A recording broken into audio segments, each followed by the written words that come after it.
guys, assalamualaikum warahmatullahi wabarakatuh. Kembali lagi sama gue di sini, Vira Vitara, di acara Sobat Mistis. Gitu, duk gitu ya. Dan ternyata ada dua teman gue yang sakit, Mbak. Ada suara gamelan, Mbak. Dan itu jatuh ke bawah. Kalian nikung itu ada sosok cewek. Ada salah satu mahasiswa jatuh ke jurang itu, ke curug. Gue dulu pernah disasarin di situ juga, Bang. Tangan berdarah-darah.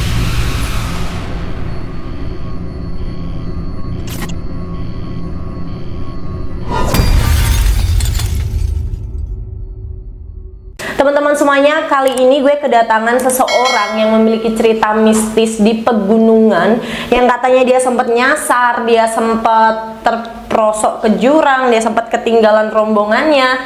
Tentunya gue belum ngerti banget cerita detailnya kayak gimana. Langsung aja kita ngobrol dengan Kak Batoy. Hai Kak.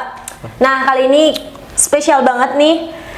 Sobat Mistis kedatangan Kak Batoy di sini, yang dimana Sobat Mistis pengen banget dengar cerita dari Kak Batoy yang katanya sempat ketinggalan rombongan di pegunungan, Kak. Iya, betul. Nah, kali ini boleh ceritain nggak? Karena kepo banget nih ceritanya tuh kayak gimana sih sebenarnya? Oke.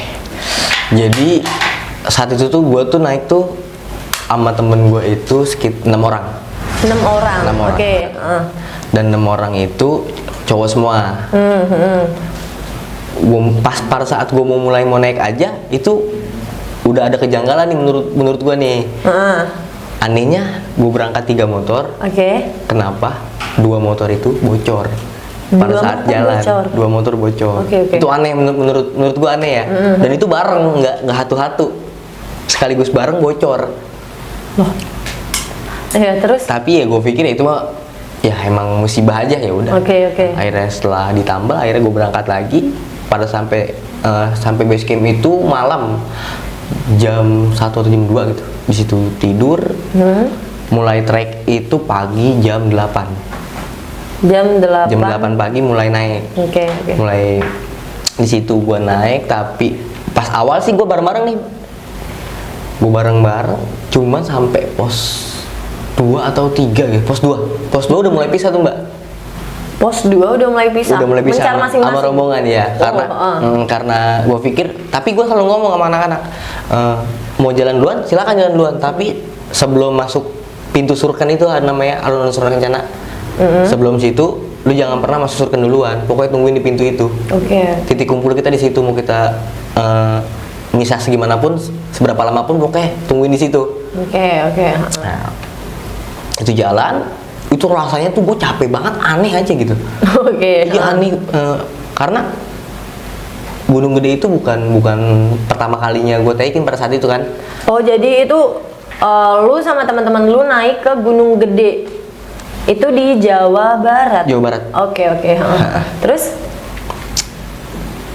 itu awal kagetnya itu gue, kenapa kok capek banget, sedangkan gue bukan pertama kali naik gunung itu. Pernah beberapa kali.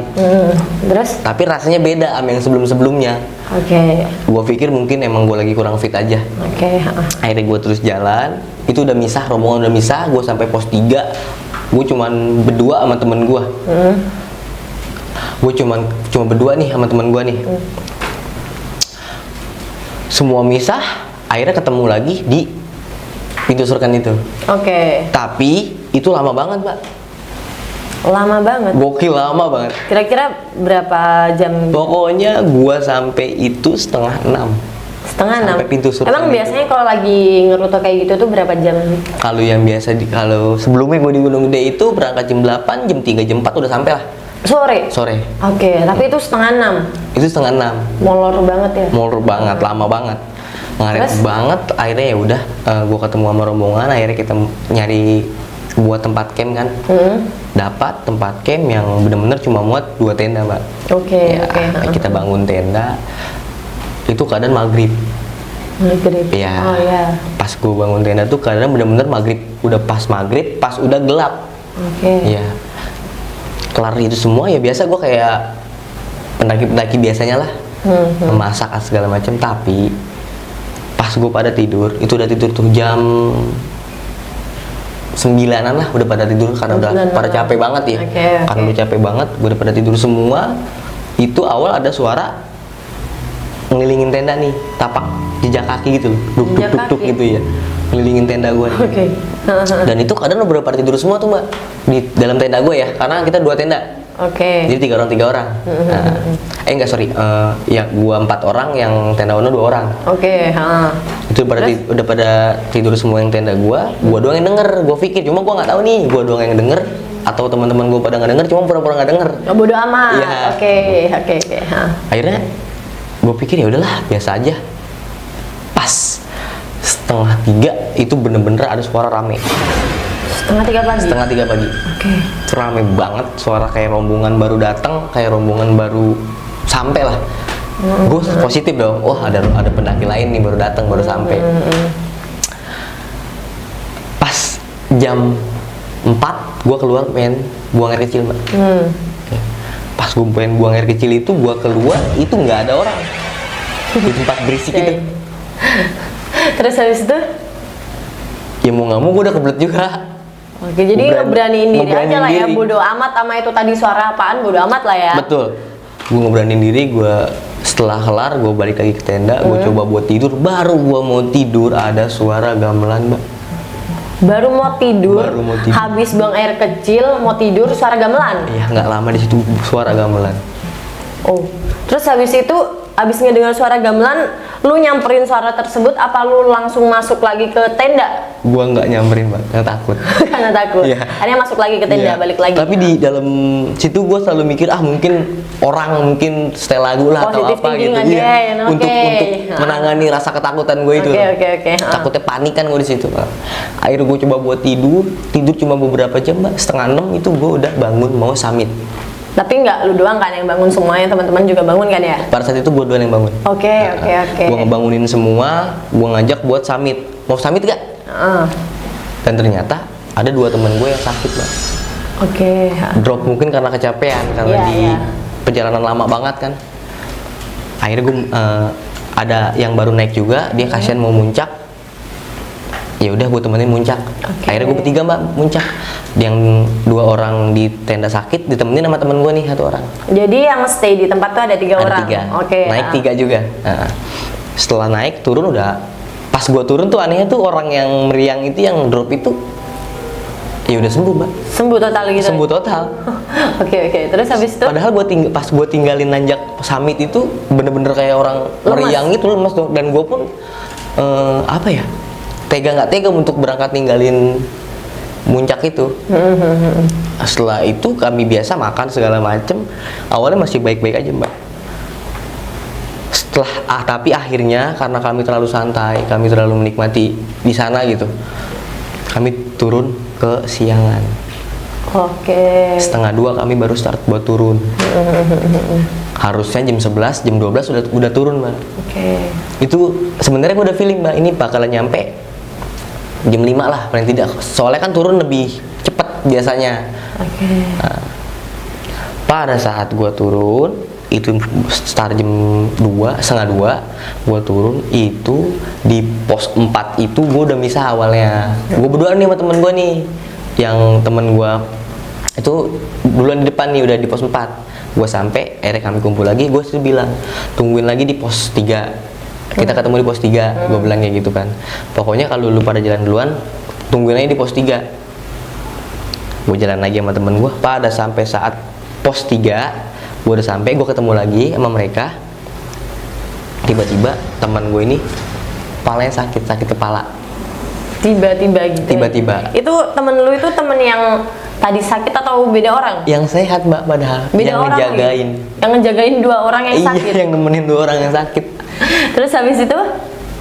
Gua ngomong mutusin buat ya udah kalian yang lain turun aja, tungguin gua di bawah di pos 3. Di pos 2. Gua bilang kayak gitu, tungguin aja, gua nemenin dia dulu, istirahat dulu, mungkin kecapean. Gua bilang. Akhirnya gue istirahat sebentar, jalan tuh gua. Dan di situ di simpang Meleber itu ada kayak jalan ke kiri gitu mbak. 2 arah gitu. 2 arah. Gue mutusin buat di situ lebih cepat. Kenapa gitu? Karena teman gue sakit nih, dan itu lebih cepat, jalur lebih cepat. Tapi sebenarnya jalur yang disaranin sama pendaki pada umumnya tuh jalur yang jauh ini. Iya. Oke. Terus? Gue lewat situ, gue jalan. Gue mau ke kanan tuh, mau ke jalur biasa. Oke. Karena gue udah nggak tahu lagi arah jalur sana lagi. Gue pas gue mau ke jalur bener nih. Ada 2 cewek, 4 cowok masuk jalur ke kiri, Mbak. Dan dia ngajak, "Mas, lewat sini aja." Gue nanya dong, "Emang kalau ke sini sampainya di mana? Tembusnya di mana?" Tanah Merah. Tanah Merah itu dikit lagi mau nyampe pos air, Mbak, di bawah. Udah di bawah lah, pokoknya udah deket. Setelah gue pikir-pikir, temen gue lagi sakit, mau nggak mau dong gue di situ lebih cepat, ya kan? Gue jalan lewat situ ngikutin, dan temen gue tuh masih ngeluh sakit kepala lagi. Akhirnya gue berhenti dulu istirahat. Pada saat gue berhenti istirahat, gue ya mijit temen gue lah, ngasih minum segala macem. Ada rombongan lagi 5 orang cowok semua, Mbak. Nyamperin lu Bukan berdua? nyamperin, lewat jalur itu juga. Jadi ada 3 rombongan nih, yang di depan gua, yang ada cewek itu, gua, dan ada yang nyusul di belakang 5 orang.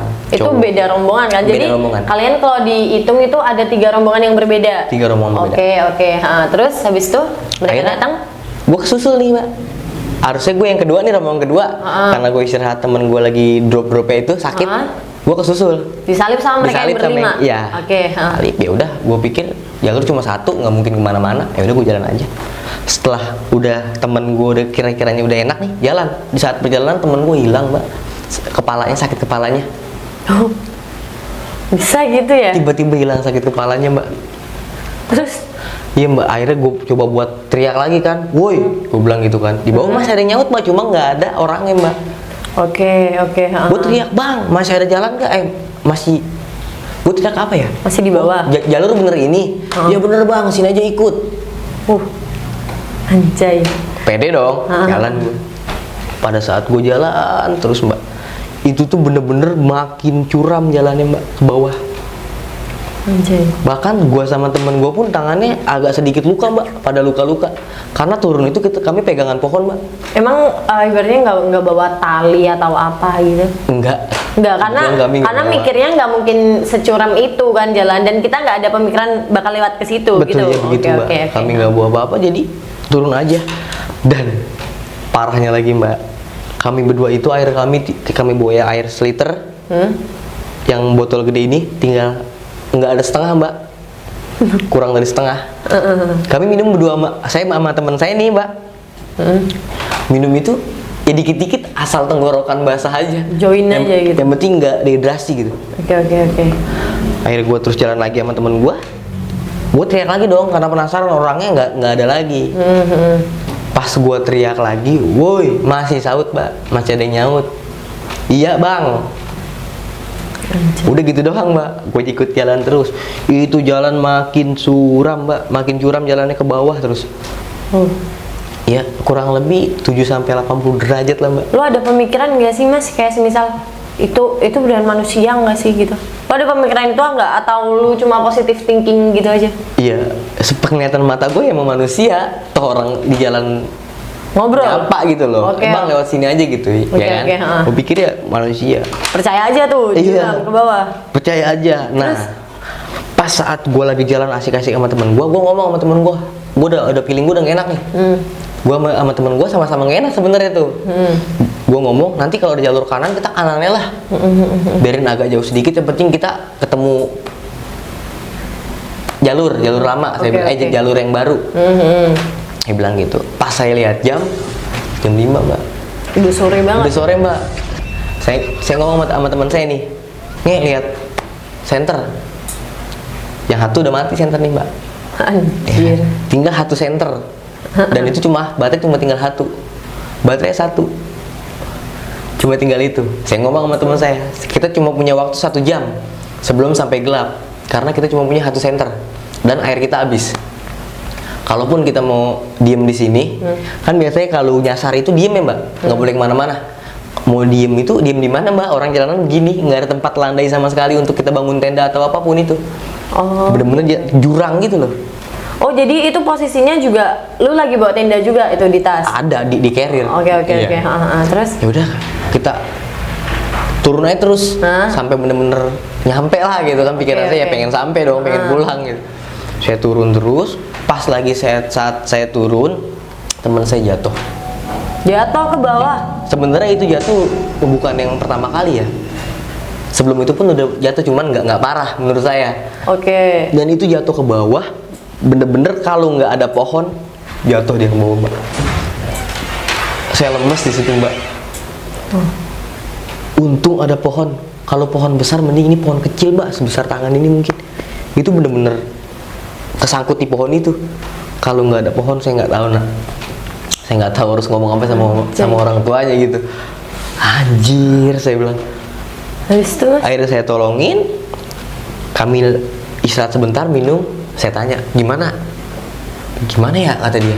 Pokoknya kalau ada jalur ke kanan. Kami jalan, tapi selama kami jalan nggak ada jalur kanan. Jalur itu ngebawa kami untuk ke kiri dan turun. Terus turun. Pada saat kami jalan, ada suara cewek teriak, alhamdulillah. Saya ngomong dong sama Kenceng temen. banget itu suara. Kenceng banget, jelas nyata. Saya ngomong sama teman saya, alhamdulillah sampai ketemu jalur. Anjir. Saya ngomong bener-bener sampai itu aja, ketemu cewek yang tadi tuh, alhamdulillah teriak. Yaudah ya buru-buru, saya buru-buru samperin, Mbak. Saya di sumber suara itu kan, pas saya sampai di sumber suara itu tuh nggak ada apa-apa, Mbak. Dan jalanan makin begini, Mbak. Anjir. Saya nengok ke teman saya ngomong, apa yang dialhamdulillahin? Alhamdulillah kali dia jorok ke bawah. Gitu kali ya. Maksudnya apa yang dialhamdulillahin loh? Padahal belum nyampe ke tempat. Belum, bahkan jalurnya lebih parah lagi, lebih curam lagi. Oh. Terus habis itu Dan setelah habis itu saya ngedenger suara cewek minta tolong. lah, habis ngedengar suara cewek alhamdulillah, habis itu lu ngedengar cewek ngomong minta tolong. Nah, tapi saya nggak ngomong ke teman saya. Karena lu nggak mau temen lu parno. Ya, saya nggak mau teman saya down, Oke. panik. Heeh. Kita akhirnya kan celaka berdua juga. Ya cuma diem. Ya diem. Itu suara cewek minta tolong itu bener-bener nggak berhenti, Mbak. Terus tolong. Saya terus fokus jalan. Pas saat saya jalan itu udah gelap, Mbak. Udah gelap. Udah gelap, jam 6 kurang. Kami bener-bener udah panik banget, udah harus apa? Saya udah ngomong, udah teriak minta tolong lah. Saya bilang, saya teriak. Heeh. Saya bener-bener teriak, cuman bang, saya teriak itu udah nggak ada yang nyaut sama sekali, Mbak. Suara minta tolong itu masih terus saya denger, Mbak. Tapi itu suara cewek doang kan? Suara cewek. Oke. Terus Bener-bener perasa panik tuh, panik banget, Mbak. Cuma saya coba buat, ayo dong, bisa. Gitu loh. Gua harus pulang nih, gua udah sampai gitu loh. Pas saat saya jalan, saya terus jalan, saya teriak, alhamdulillahnya ada yang nyaut, Mbak. cewek lagi? Cowok. Oh cowok, beda lagi. Bang, yuk katanya. Alhamdulillah. Saya senang banget sama teman saya. Bang, saya bilang gitu. Nah, si orang itu nyaut, "Kalian ngapain di situ?" "Bang, saya nyasar." "Yaudah kesini kata dia." "Kesini lewat mana? Orang nggak ada jalur ke kanan." Itu bener-bener kayak rimbun Loh, alang-alang itu loh. tapi itu lu ngelihat si masnya itu nggak? Enggak, cuma suara aja. Suara doang? Iya, dan dia bawa senter. Baru saya ngeliat, oh itu orangnya. Awalnya saya cuma sumber suara aja. Itu malam-malam ada orang di sebelah sana? Iya, itu maghrib, keadaan udah gelap. Oh, Dan terus? kami megang senter sama teman saya berdua itu, saya cuman satu senter. HP pun udah pada lowbat semua. Oke, terus habis itu? Kata si orang itu, tungguin di situ, jangan kemana-mana, biar saya yang ke situ. Datanglah dia, sampai. "Kalian ngapain di sini?" "Saya nyasar, Pak. Saya ngikutin rombongan." Kok bapak-bapak? Itu porter, Mbak, ternyata. Oh, porter. Dan ternyata, Mbak, porternya itu nyasar. Loh, Kalau dia nggak nyasar, nggak ketemu saya mungkin, Mbak. Porternya itu pun nyasar. tapi dia nyasar di jalur yang bener? Lama jalur saya itu. Oh, jalur lama juga? Dan ternyata jalurnya itu ada di atasnya, Mbak, bukan di bawah yang saya laluin, Mbak. Wow, anjir. Saya diajak sama dia, udah ikut saya sama teman saya ngomong dong, bang masih ada di bawah rombongan, 2 rombongan lagi. Saya bilang gitu, udah nggak usah mikirin itu, yang penting kalian dulu. Loh kok gitu sih, saya bilang gitu kan. Saya masih beranggapannya yang di depan saya itu kasihan gitu loh Mbak. Orang 2 rombongan loh, bahkan ada cewek, saya mikir itu loh, kasihan, udah ayo kita jalan dulu. Dan sepanjang jalan itu tolong itu mulai rame, dari suara cewek akhirnya rame Cowok. kayak rame-rame teriak minta tolong. Gimana sih Mbak, suaranya kayak menggema gitu, tolong. Saya tetap diem Mbak, saya nggak ngomong ke siapa-siapa. Dan ternyata teman saya pun denger dan dia pun ngerasa apa yang saya rasa. Dia nggak mau ngomong ke saya, takut saya down juga. Oke. Habis lu ikut porternya itu gimana akhirnya? Pada saat saya jalan ikut porter itu, sampai bener di Tanah Merah Mbak. Bener? Yang dijanjikan orang di depan itu, cuma salah jalur Mbak. Saya salah jalur.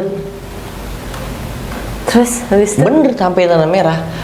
Sampai Tanah Merah itu ada beberapa pendaki lagi istirahat, itu semua rata denger suara orang minta tolong, rombongan yang rame itu. Tolong. Saya ngomong, bang, no, masih ada yang minta tolong bang, masih ada. Wow. Nah, saya pas di Tanah Merah itu ada yang ngomong, bang lewat jalur kiri ya? Iya, gua dulu pernah disasarin di situ juga bang. Anjir. Terus habis itu akhirnya setelah lu nyampe sana, Wah, saya makasih banget sama porter itu. Kalau nggak ada dia mungkin saya nggak tahu Mbak.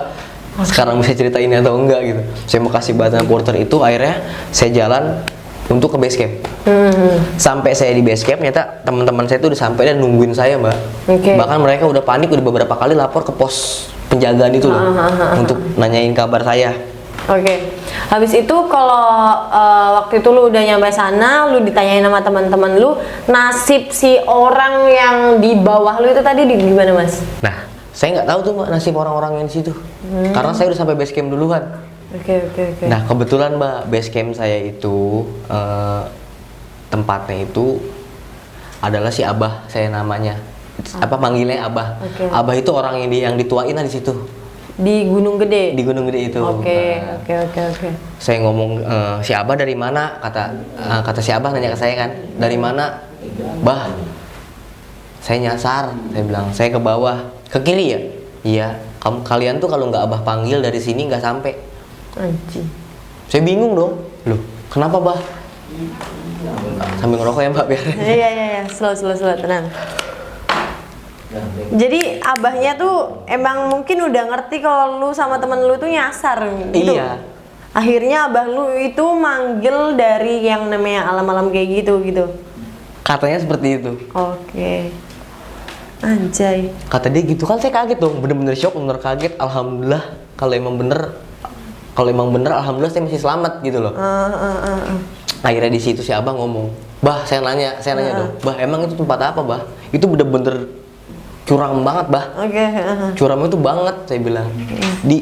Abah baru cerita kenapa jalur itu di stop dan Ditutup. dipindah jalur. Oke. Karena di pas tikungan ke kalian nikung itu ada sosok cewek, dan itu sering ngajak, wah sampai merinding ngomongnya, dan itu sering dan itu bener-bener sering nyasarin orang di situ. Si cewek itu sering nyasarin orang. Iya. Nah, si cewek itu tuh ibaratnya ya, kalau dari bahasa kita tuh si cewek itu tuh lahir dari mana? Kok bisa dia jadi penunggu di situ tuh? Nah, katanya gini Mbak, jadi pada tahun berapa saya lupa lah tahun berapa itu, mungkin kalau ada yang tahu, dulu itu pas sempat viral juga lah. Ada salah satu mahasiswa jatuh ke jurang itu, ke curug, dan namanya itu Amril, mahasiswa itu. Sampai sekarang itu nggak ditemuin jasadnya, nggak ditemuin apa-apanya, bener-bener hilang di situ. Jasadnya pun nggak ditemuin. Dan curug itu sampai sekarang dijuluki curug si Amril. Dan kata si Abah itu, kalian itu mau dibawa ke curug itu dan mau dijatuhin. Itu tingginya 300 meter ke bawah. Saya makin syok dong Mbak. Oh, jadi itu si cewek penunggu itu tuh dia tuh jahil ya, teman ya. Jahilnya tuh menyesatkan orang. Betul. Bikin orang celaka ya. Iya. Saya diomelin sama si Abah lagi, kenapa kamu pakai jalur itu? Kata si Abah. Cuman dia bilang ya, mau gimana bah, teman saya sakit ya, dan si abang ngomong sakitnya itu ya bukan sakit sembarangan. Sakitnya ya karena si ciwi itu tadi kan. Iya, mungkin ada sesuatu yang Nah, terus kayak dari itu kan dari cerita lu yang tadi ke abah-abah itu tadi kan. Iya. Nah, itu abah ngerti nggak tentang cerita orang yang ada di bawah itu tadi? Atau orang yang di bawah itu ternyata sebenarnya bukan manusia? orang yang di bawah itu bener manusia dan mereka nyasar. Sampai detik lu nyampe dia belum datang? Belum. Anjay. Jadi gini mbak, sesudah gua di base camp sama si abah itu mbak, temen gua tuh ada beberapa yang pulang karena besoknya kerja, ada yang sekolah, ada yang kerja. Tapi gua sama temen gue yang nyasar itu kebetulan emang besoknya free. Besoknya bener-bener lagi kosong, nggak ada kegiatan. Akhirnya gue mutusin buat istirahat di situ karena capek banget mbak. Tangan berdarah-darah. Kok bisa berdarah? Iya, yang tadi itu pohon duri itu loh mbak. Oh itu pohon duri? Pas turun tuh pohon duri yang gue pegang tuh bener-bener pohon duri mbak. Cuma udah terlanjur turun, mau gimana? Gue lepas ya, gue jatuh. Akhirnya ya bener-bener ya udah gue pegang aja. Darah, tangan berdarah-darah. Akhirnya gue mutusin buat istirahat di base camp itu, tidur untuk pulangnya besok. Oke. Pas gue bangun pagi-pagi jam 6, si anaknya abah itu ngomong ada yang dievakuasi. Wah gitu, apa, Mang? Gue tanya dong. 2 cewek sama sisanya laki-laki. 2 cewek udah masuk di rumah sakit sekarang. Gue dalam hati kalau sampai gue nggak ketemu porter itu, si abang itu, mungkin lu sama. Nasib gue udah sama kayak dia mbak. Kalau masih selamat, kalau enggak. Jadi mereka tuh dievakuasi karena emang beneran mereka udah di bawah banget. Udah di bawah, udah nyasar. Aduh, terus luka-luka gitu. Bisa jadi mbak, karena sampai masuk rumah sakit. Guling si kali ya, guling gitu ya. Bisa jadi mbak. Kalau itu gue nggak tahu cerita detailnya ya. Pokok pada intinya jam 6 itu baru selesai evakuasi. Jam 6 pagi. Nah, itu kok bisa sampai ada evakuasi itu tuh, atau mungkin dia telepon seseorang atau ada sinyal? Jadi gini, ketika gue ngomong sama porter itu, gue diselamatin sama porter itu sama teman-temannya langsung nyari. Oke. Karena sampai di Tanah Merah itu masih kedengeran suara mereka minta tolong mbak. Oh, suara dia minta tolong tadi. Jadi itu beneran semua orang ngedenger suara dia minta tolong. Oke. Terus akhirnya habis porter itu nemuin mereka, langsung lah dievakuasi gitu. Langsung bawa ke rumah sakit semuanya. Anjay. Gila kalau mungkin lu nggak ketemu dia beneran ikut nasib. Tapi ada korban jiwa nggak? Nggak ada. Gue nggak tahu juga mbak, karena gue bener-bener udah bersyukur aja gitu mbak. Bukannya nggak pengen tahu ya, kayak bener-bener bersyukur aja gue masih selamat gitu. Jadi gue nggak cari tahu itu, bener-bener ya udah kayak alhamdulillah gue masih selamat kayak gitu. Jadi bener-bener aduh, gue nggak tahu mau ngomong apa sama temen gue, cuma ngeliat-ngeliatan berdua nih kayak jir masih selamat men kita.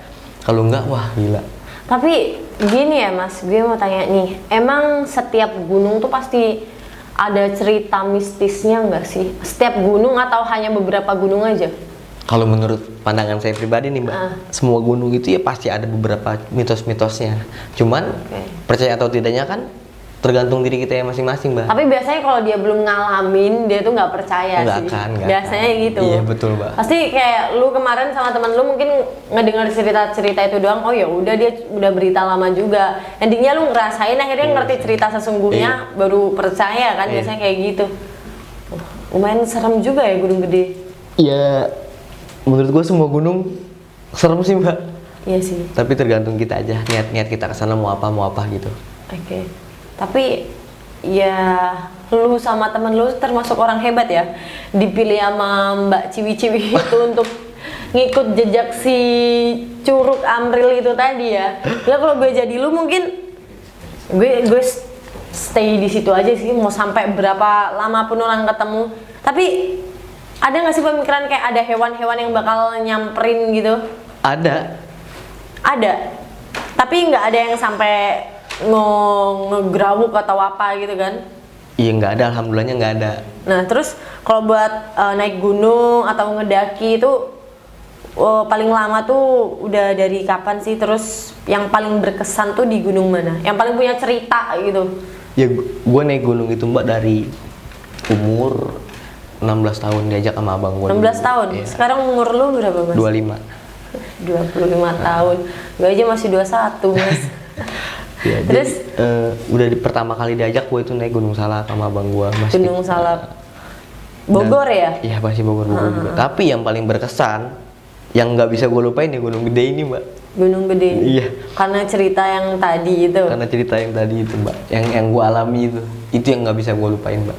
Duh, parah banget Padahal gue udah maksudnya udah pernah naik gunung lain lah. Cuman alhamdulillah nggak seperti itu. Iya. Kenapa di gunung yang sering buat naik karena deket kan rumah gue juga kebetulan di Cibinong. Jadi deket gitu. Sering lah gue ke situ lah. Beberapa kali. Kenapa harus di situ gitu? Kenapa nggak yang di jauh gitu lah maksud gue? Dan lu juga udah beberapa kali naik Gunung Gede itu ya? Tapi baru sekali itu.